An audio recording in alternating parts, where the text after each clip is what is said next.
Прекъсване на електрозахранването на публично място. Две приятелки са в киното. Чакат филма да започне. Киносалонът е пълен. Говорят си тихо и изключват звука на телефоните си.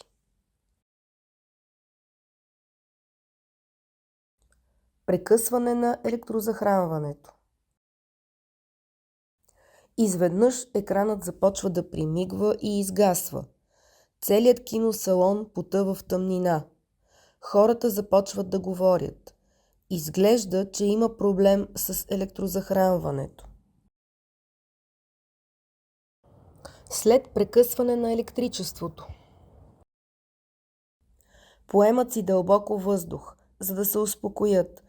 Оглеждат се внимателно, забелязват, че табелите, обозначаващи изхода, светят.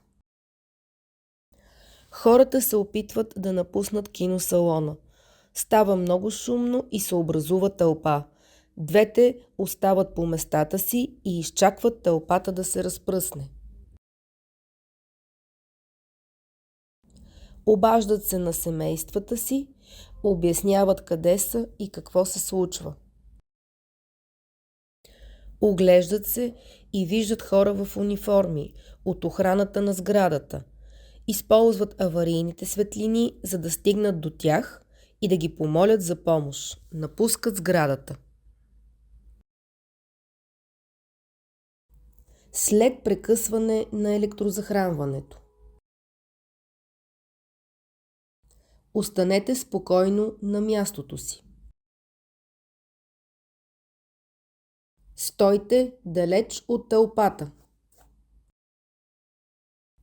Огледайте се внимателно за служителите от охраната и слушайте внимателно техните инструкции. Обадете се на родителите си или на някой близък и го информирайте за ситуацията.